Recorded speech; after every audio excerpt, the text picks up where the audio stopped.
Hello friends, मैं रेनू स्वागत करती हूँ आप सभी भावी अध्यापक एवं अध्यापिकाओं का आपके अपने channel target UP TET CTET में। दोस्तों, आज की इस क्लास में हम पढ़ने वाले हैं आपके डिटेड फर्स्ट सेमेस्टर का फर्स्ट पेपर बाल विकास एवं सीखने की प्रक्रिया के अंतर्गत आपके पवन सीरीज के मोस्ट इम्पोर्टेंट बहुविकल्पी क्वेश्चंस की सीरीज में पार्ट वन में यहाँ पर हम टॉप 50 क्वेश्चंस को यहाँ पर हम पढ़ेंगे और बहुत ही अच्छे से सारे के सारे क्वेश्चंस को समझते हुए आगे बढ़ेंगे। तो चलिए स्टार्ट करते हैं। अतले कुतले प्रश्नों को पढ़ा चुकी हूँ मैं, अगर आपने नहीं देखा है तो डिस्क्रिप्शन बॉक्स और कमेंट बॉक्स में आपको लिंक मिल जाएगी। दोस्तों, सबसे अच्छी बात है कि सीरीज में जितने भी प्रीवियस ईयर में पूछे हुए प्रश्न होते हैं वो भी यहाँ पर आपको देखने को मिल जाते हैं। तो सीरीज के सारे प्रश्नों को पढ़ करके जाना बहुत इंपॉर्टेंट है, चाहे पवन सीरीज हो या राजन सीरीज हो, दोनों ही सीरीज के सारे प्रश्नों को हम सॉल्व करवाते हैं। तो टीएटी परीक्षण यानी कि टेट परीक्षण व्यक्तित्व परीक्षण का निर्माण किसने किया था? जो टीएटी परीक्षण है ये व्यक्तित्व परीक्षण है और इसका निर्माण किसने किया था? हरमन रोडसाक, मार्गन एवं मरे या मुरे, थर्स्टन या फिर सी कोड एवं बैकमैन। तो दोस्तों, राइट आंसर यहाँ पर है सीएटी परीक्षण। इसका निर्माण किया था मुरे एवं मार्गन ने। ठीक है, कहीं कहीं मरे एवं मार्गन लिखा होता है तो बिल्कुल सही है, मार्गन एवं मरे। इसके अलावा फ्रेंड्स, अगर सीएटी परीक्षण पूछता है कैट परीक्षण तो ये लियोपोल्ड बेलग ने किया था और ये छोटे बच्चों पर, ये 3 से लेकर के 11 वर्ष तक के बच्चों पर किया गया था और ये अभी आगे आप देखोगे। आगे बढ़ते हैं क्वेश्चन नंबर 2 पर। केंद्रीय प्रवृत्ति का मापक नहीं है मध्यमान, मध्यांक, बहुलक या फिर प्रसार। तो राइट आंसर यहाँ पर है ऑप्शन नंबर द प्रसार। क्वेश्चन नंबर 3 है संवेग का प्रकार नहीं है ध्यान, प्रेम, क्रोध या फिर भय। तो भय, क्रोध, प्रेम ये सब संवेग होते हैं और ये जन्म के समय शिशु के अंदर पाए जाते हैं। यही तीनों संवेग, भय, क्रोध और प्रेम, ये तीनों संवेग पाए जाते हैं जब बच्चा जन्म लेता है। वॉटसन ने बताया है ये। ठीक है, लेकिन ध्यान जो है ये संवेग के अंतर्गत नहीं आता है, तो ऑप्शन अ सही हो जाएगा। क्वेश्चन नंबर 4 है कोहलर ने अपने सीखने के सिद्धांत का प्रतिपादन किसके ऊपर प्रयोग करके किया था? तो कोहलर ने अपना जो प्रयोग किया था वो वनमानुष पर, चिंपैंजी पर किया था, जिसका नाम उन्होंने सुल्तान रखा था। और इनके सिद्धांत को हम क्या कहते हैं? सूझ का सिद्धांत या अंतर्दृष्टि का सिद्धांत कहते हैं, जो कि सीखने का सिद्धांत है। तो यहाँ पर ऑप्शन अ सही हो जाएगा। क्वेश्चन नंबर 5 है स्मृति का अंग नहीं है सीखना, धारण करना, चिंतन या फिर पहचान।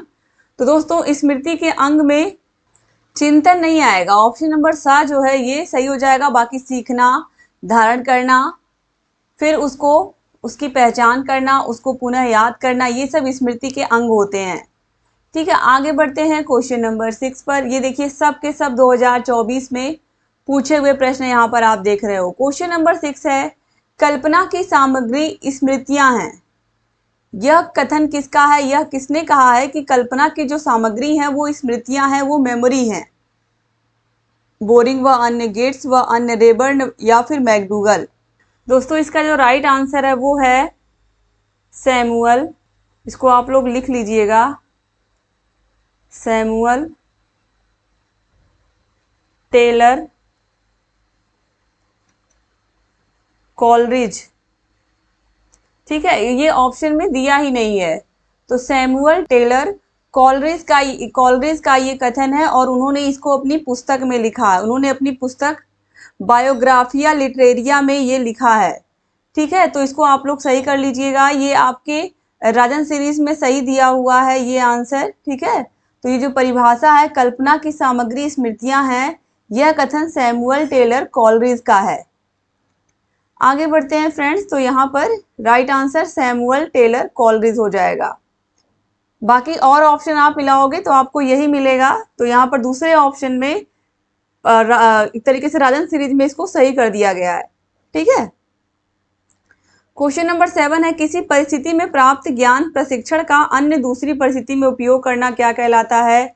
जिसने भी क्लास को अच्छे से पढ़ा है, सारी क्लासेस मैंने पढ़ा दी हैं, तो आपको पता होगा कि किसी भी परिस्थिति में प्राप्त ज्ञान प्रशिक्षण का दूसरी परिस्थिति में अगर हम उपयोग कर रहे हैं तो इसे हम क्या कहते हैं? सीखने का स्थानांतरण कहते हैं। 2024 में पूछा हुआ प्रश्न है। क्वेश्चन नंबर 8 है बहुलक के लिए संकेताक्षर का प्रयोग कौन सा होता है? तो बहुलक के लिए हम प्रयोग करते हैं दोस्तों, यहाँ पर देखिए Y, M, Z और S दिया हुआ है। राइट आंसर है Z। क्वेश्चन नंबर 9 है, धारण का संबंध निम्नलिखित में से किससे है? रुचि, ध्यान, विकास या फिर स्मृति? तो ये स्मृति से संबंध है। धारण, पहचान, पुनः स्मरण, ये सब स्मृति के अंतर्गत आते हैं। 2024 में ही पूछे हुए प्रश्नों को भी आप देख रहे हो। क्वेश्चन नंबर 10 है, निम्नलिखित में से गेस्टाल्ट सिद्धांत है। तो गेस्टाल्ट सिद्धांत में कौन कौन आते हैं? कोहलर, कोप्फा और वर्दीमर। और कोहलर ने कौन सा सिद्धांत दिया था? अंतर्दृष्टि या सूझ का सिद्धांत दिया था। तो यहाँ पर आप देखिए प्रयास एवं त्रुटि का सिद्धांत नहीं होगा। इसके अलावा संबद्ध प्रतिक्रिया पॉलो ने दिया था, ये भी नहीं होगा। क्रिया प्रसूत ये स्किनर ने दिया था, ये भी नहीं होगा। राइट आंसर ऑप्शन ब, अंतर्दृष्टि का सिद्धांत सही हो जाएगा। क्वेश्चन नंबर 11 है, प्रेरणा का तात्पर्य है सजीव प्रयास। यह कथन किसका है? गुड का, लॉवेल का, एवरिल का या वुडवर्थ का? तो राइट आंसर है एवरिल का। क्वेश्चन नंबर 12 है, सामान्यीकरण सिद्धांत के प्रतिपादक हैं थॉर्नडाइक, C.H.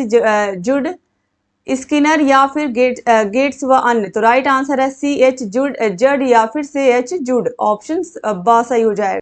इसके बाद क्वेश्चन नंबर 13 है, रोडसा स्याही धब्बा परीक्षण में कार्डों की कुल संख्या कितनी होती है? 15, 20, 10 या फिर 30? तो राइट आंसर है दोस्तों 10। और ये भी देखिए 2024 में ही पूछा हुआ प्रश्न है। क्वेश्चन नंबर 14 भी, व्यक्तित्व परीक्षण की आत्मनिष्ठ विधि इसमें से कौन सी है?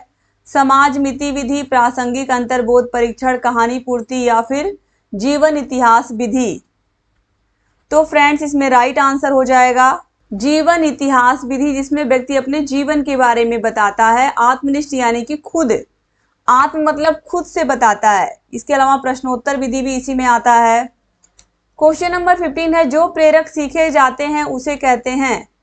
जो चीजें हम आ करके पृथ्वी पर या फिर समाज में सीखते हैं वे प्रेरक होते हैं अर्जित प्रेरक, जैसे धन, संपदा, मान, पद, प्रतिष्ठा, ये सब आ करके हम इस दुनिया में अर्जित करते हैं। बाकी भूख, प्यास, नींद, क्रोध, ये सब जन्मजात आता है हमारे अंदर, तो ये जन्मजात प्रेरक हो जाएंगे। क्वेश्चन नंबर 16 है, केंद्रीय प्रवृत्ति का मापक नहीं है? मध्यमान, मध्यांक, प्रसार या फिर बहुलक? तो राइट आंसर है प्रसार। 2024 तक में पूछे हुए प्रश्नों को देखने के बाद अब आप देखिए यहाँ पर 2023 के प्रश्न भी दिए हुए हैं यहाँ पर। क्वेश्चन नंबर 17 है, थॉर्नडाइक ने सीखने से संबंधित मुख्य कितने सिद्धांतों का प्रतिपादन किया या मुख्य कितने नियम दिए थे? तो मुख्य नियम 3 दिए थे, तत्परता का नियम, अभ्यास का नियम और प्रभाव का नियम। तो ऑप्शन द सही हो जाएगा। क्वेश्चन नंबर 18 है, और ये बहुत इंपॉर्टेंट प्रश्न है, नवजात शिशु में हड्डियों की संख्या कितनी होती है? तो 270 होती है।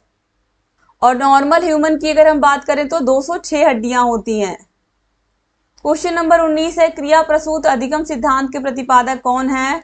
तो क्रिया प्रसूत अधिगम सिद्धांत का प्रतिपादन स्किनर ने किया था। ऑप्शन ब सही हो जाएगा। 2023 में पूछा हुआ प्रश्न है। और देखिए नवजात शिशु में हड्डियों की संख्या वाला प्रश्न 2 बार पूछा है, 22 में भी पूछा है, 23 में भी पूछा है। तो ये कुछ क्वेश्चन ऐसे होते हैं जो लगातार एग्जाम में पूछ लेता है, जो बहुत इंपॉर्टेंट होते हैं। क्वेश्चन नंबर 20 है, आपराधिक प्रवृत्ति का सर्वाधिक विकास किस अवस्था में होता है? शैशवावस्था, बाल्यावस्था, किशोरावस्था या प्रौढ़ावस्था? तो राइट आंसर है किशोरावस्था में।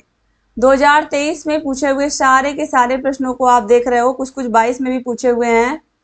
क्वेश्चन नंबर 21 है, संज्ञानात्मक क्षमता की कमी से व्यक्तित्व में कठिनाई होती है?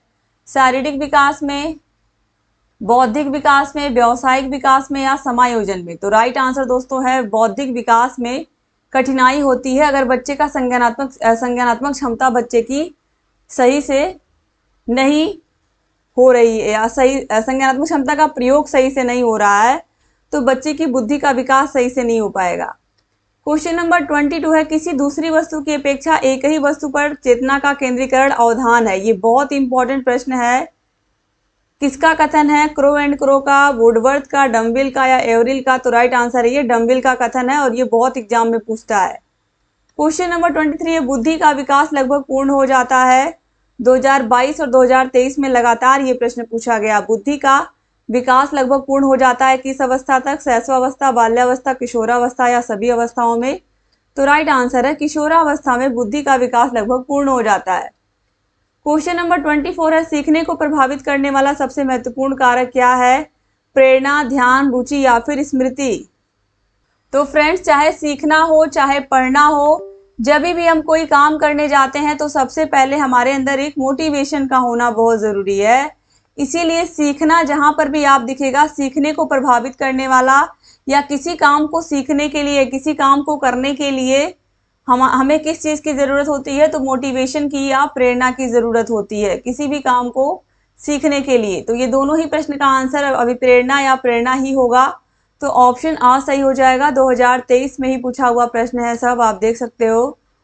क्वेश्चन नंबर 25 है, बालक में अभिप्रेरणा उत्पन्न करने का प्रमुख स्रोत। देखिए, अभिप्रेरणा उत्पन्न करने के स्रोत में उद्दीपक है, आवश्यकता है, चालक है और प्रेरक है। ये चार जो है ये प्रमुख स्रोत हैं अभिप्रेरणा उत्पन्न करने के।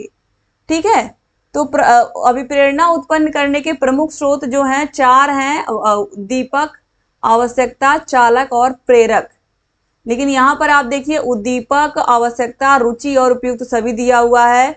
और आपके दोनों ही सीरीज में बालक के अभिप्रेरणा उत्पन्न करने का प्रमुख स्रोत रुचि दिया हुआ है, जबकि रुचि तो है ही नहीं अभिप्रेरणा उत्पन्न करने के प्रमुख स्रोतों में। उद्दीपक है, आवश्यकता है, चालक है और प्रेरक है, यही चार प्रमुख स्रोत हैं। और यहाँ पर देखिए ऑप्शन द में उपरोक्त सभी दिया हुआ है। ठीक है, तो आप लोग सही आंसर याद रखिए कि चार हैं प्रमुख स्रोत अभिप्रेरणा उत्पन्न करने के बालक में, उद्दीपक, आवश्यकता, चालक और प्रेरक। अगर यहाँ पर चालक या प्रेरक में से कुछ दिया होता तो हम यहाँ पर उपयुक्त सभी राइट आंसर लगाते। लेकिन बालक में अभिप्रेरणा उत्पन्न करने का प्रमुख स्रोत रुचि दिया हुआ है, आपके पवन सीरीज में भी और राजन सीरीज में भी। लेकिन जो प्रमुख स्रोत है अभिप्रेरणा उत्पन्न करने के वो चार हैं जो मैं बता चुकी है आपको। ठीक है, तो कंफ्यूज मत होइएगा। आपकी सीरीज में जो राइट आंसर दिया है वो मैंने बता दिया है कि रुचि दिया है, लेकिन जो अभिप्रेरणा उत्पन्न करने के स्रोत हैं किसी भी बालक में वो चार होते हैं, उद्दीपक, आवश्यकता, चालक और प्रेरक। आगे बढ़ते हैं फ्रेंड्स। क्वेश्चन नंबर 26 है, आनुवांशिकता का वाहक होता है आरएनए, केंद्रक, जीन्स या शिरा। तो राइट आंसर है जीन्स, ऑप्शन सा सही हो जाएगा। क्वेश्चन नंबर 27 है, व्यक्तित्व मापन की सबसे अच्छी विधि कौन सी होती है। तो फ्रेंड्स देखिए, व्यक्तित्व मापन की सबसे अच्छी विधि यहाँ पर पूछ रहा है व्यक्तित्व विधि, व्यक्तिगत यहाँ पर लिखा है लेकिन ये व्यक्तित्व विधि या व्यक्ति विधि, व्यक्ति विधि भी सही है, व्यक्ति विधि, वस्तुनिष्ठ विधि, प्रक्षेपण विधि या फिर ये सभी। तो व्यक्तित्व मापन की सबसे अच्छी विधि जो आपके इसमें आंसर सही दिया है आपकी सीरीज में वो प्रक्षेपण विधि दिया है, ऑप्शन सा सही दिया है। और अगर हम व्यक्तिनिष्ठ विधि की बात करें तो व्यक्तिनिष्ठ विधि कहीं ना कहीं सबसे अच्छी मानी जाती है, हालांकि सबकी कुछ ना कुछ अच्छाइयाँ और कुछ ना कुछ बुराइयां हैं। व्यक्तिगत विधि में या व्यक्तित्व विधि में जो चीज़ें आती हैं वो है साक्षात्कार लेना किसी का, प्रश्नावली यानी कि उस व्यक्ति से प्रश्न पूछ करके उसके व्यक्तित्व के बारे में जानना, उसका इंटरव्यू लेना, ये सब चीज़ें। व्यक्ति जीवन इतिहास विधि, उसके जीवन के बारे में उससे उसके जीवन के इतिहास के बारे में पूछना, यानी कि उस व्यक्ति को बैठा करके उसके सामने बैठ करके उसके व्यक्तित्व का परीक्षण करना, ये व्यक्तित्व मापन के अंतर्गत आता है, व्यक्तित्व या व्यक्ति विधि के अंतर्गत आता है। ठीक है, जबकि प्रक्षेपण विधि में हम दूसरे लोगों से उस व्यक्ति के बारे में जानते हैं कि दूसरे लोग या समाज, उसके मित्र, उसके परिवार के लोग कैसा सोचते हैं उसके बारे में। तो ये तीनों ही जो विधियां हैं ये व्यक्तित्व मापन की ही विधियां हैं, यही तीन होती ही है, व्यक्तित्व विधि, वस्तुनिष्ठ विधि और प्रक्षेपण विधि या व्यक्तिनिष्ठ विधि भी इसी को कहते हैं, व्यक्तिनिष्ठ विधि। तो यहाँ पर दोस्तों जितनी भी विधियां हैं सबकी कुछ ना कुछ अच्छाइयां हैं, कुछ ना कुछ कमियां हैं। तो यहाँ पर सबसे अच्छी विधि यहाँ पर आपके इसमें सीरीज में तो प्रक्षेपण दिया है, लेकिन अगर देखा जाए तो जो व्यक्तित्व विधि होती है ये काफ़ी हद तक कहीं ना कहीं सही होती है। ठीक है, तो इसीलिए यहाँ पर भी मैं किसी का भी आंसर बिल्कुल करेक्ट नहीं बताऊंगी क्योंकि सभी की अच्छाइयाँ भी हैं, कमियाँ भी हैं। ठीक है, तो यहाँ पर प्रश्न को इस तरीके से पूछना चाहिए था कि व्यक्तित्व मापन की कौन कौन सी विधियां हैं, तो हम यहाँ पर क्या लगाते हैं, उपरोक्त सभी, यानी कि व्यक्तिगत विधि भी है, वस्तुनिष्ठ विधि भी है और प्रक्षेपण विधि भी है। लेकिन यहाँ पर क्वेश्चन पूछ करके ही कंफ्यूज कर दिया है। ठीक है, तो आगे बढ़ते हैं। अगला प्रश्न हम देखते हैं, भाटिया बैटरी परीक्षण संबंधित है अभिरुचि से, व्यक्तित्व से, बुद्धि से या फिर इनमें से कोई नहीं। तो भाटिया बैटरी परीक्षण, भाटिया टेस्ट किस में हुआ था, बुद्धि परीक्षण से संबंधित है, ये बुद्धि का परीक्षण करने के लिए बनाया गया हमारे भारत में। क्वेश्चन नंबर 29 है, शिक्षा में सृजनात्मकता का प्रयोग किस रूप में होता है, सीखना, तर्क, चिंतन या कल्पना। तो चिंतन के रूप में होता है, कोई समस्या हमारे सामने आती है तो उसको हम चिंतन करके ही क्या करते हैं, उस समस्या से हम निजात पाते हैं या उसका हम हल ढूंढते हैं। आगे बढ़ते हैं। क्वेश्चन नंबर 30 है, पियाजे के अनुसार बालक के संज्ञानात्मक विकास की कितनी अवस्थाएं या कितनी स्थितियां होती हैं? 2023 में ही पूछा हुआ प्रश्न है। तो पियाजे के अनुसार बालक के संज्ञानात्मक विकास की जो स्थितियां हैं या जो स्टेजेज हैं वो 4 होते हैं। कौन कौन से? पहला होता है इंद्रिय जनित गामक अवस्था, जो कि जन्म से लेकर के 2 वर्ष तक होता है। दूसरा होता है पूर्व संक्रियात्मक अवस्था, जो कि 2 से लेकर के 7 वर्ष तक होता है। तीसरा होता है मूर्त संक्रियात्मक अवस्था, जो कि 7 वर्ष से लेकर के 11 वर्ष तक होता है। और चौथा होता है अमूर्त संक्रियात्मक अवस्था, या फिर जिसे हम कहते हैं औपचारिक संक्रियात्मक अवस्था। ये होता है 11 से लेकर के 15 वर्ष तक। क्वेश्चन नंबर 31 है, बाल विकास के अंतर्गत निम्नलिखित आयु वर्ग है। तो बाल विकास के अंतर्गत जन्म से लेकर के 18 वर्ष तक के बच्चे आते हैं, तो ऑप्शन आ सही हो जाएगा। क्वेश्चन नंबर 32 है, नवजात शिशु में हड्डियों की संख्या कितनी होती है? अभी आपने देखा है कितनी होती है, 270 होती है। 2022 में पूछे हुए प्रश्नों को यहाँ पर आप देखोगे। अब क्वेश्चन नंबर 33 है, सीखने को प्रभावित करने वाला सबसे महत्वपूर्ण कारक क्या है? अभी आपने देखा है किसी भी काम को सीखने के लिए हमें सबसे ज्यादा जरूरत किसकी होती है? अभिप्रेरणा या प्रेरणा की। तो यहाँ पर ऑप्शन आ सही हो जाएगा, प्रेरणा।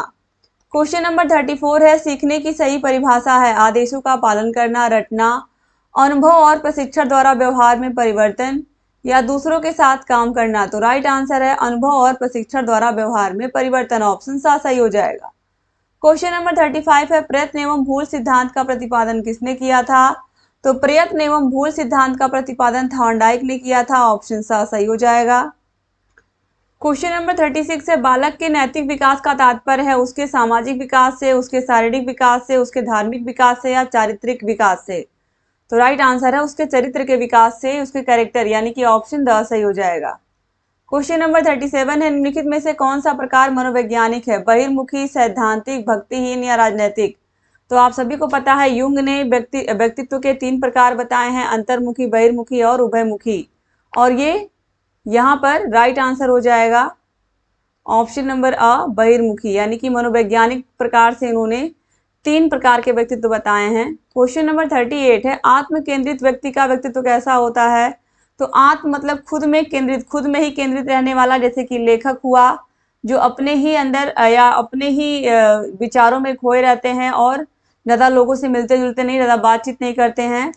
तो यहाँ पर ऑप्शन आ जो है अंतर्मुखी, ये राइट आंसर हो जाएगा। 2022 में पूछा हुआ प्रश्न है सबका सब, यहाँ पर आप देखिए क्वेश्चन नंबर 39 2023 में पूछा हुआ है, चिंतन के साधनों में एक है संकेत, रटना, गुणों का विश्लेषण, या फिर सामान्यीकरण। तो राइट आंसर है संकेत, ऑप्शन आ जो है यहाँ पर राइट आंसर हो जाएगा। और ये प्रश्न भी आगे आपको कई बार देखने को मिलेगा। तो चिंतन के साधनों में से एक है संकेत, यानी कि सिंबल। क्वेश्चन नंबर 40 है, बालक में विप्रेरणा उत्पन्न करने का प्रमुख स्रोत है। अब देखिए फिर वही प्रश्न यहाँ पर पूछ रहा है, जैसा मैंने कहा आपसे कि उद्दीपक, आवश्यकता, चालक और प्रेरक, ये सब स्रोत हैं अभिप्रेरणा उत्पन्न करने के, लेकिन रुचि कहीं नहीं दिया हुआ है। लेकिन हर जगह आपकी सीरीज में भी रुचि ही राइट आंसर दिया है। तो यहाँ पर दोस्तों आप लोग याद रखिएगा, इसको आप लोग याद कर लीजिए। अगर यहाँ पर फिर मैं बता रही हूँ अगर चालक या प्रेरक दिया होता तो हम उपरोक्त सभी आंसर इसमें हम लगाते, लेकिन ऐसा दिया हुआ नहीं है। क्वेश्चन नंबर 41 है, स्मृति एक आदर्श पुनरावृत्ति है, यह कथन किसका है? स्काउट का, जेब्स का, रायबर्न का, या रॉस का? राइट आंसर है स्काउट का। क्वेश्चन नंबर 42 है, सृजनात्मक बालक की विशेषता होती है कि वह संवेदनशील होता है, परिहास प्रिय होता है, जिज्ञासु होता है, या उपरोक्त सभी?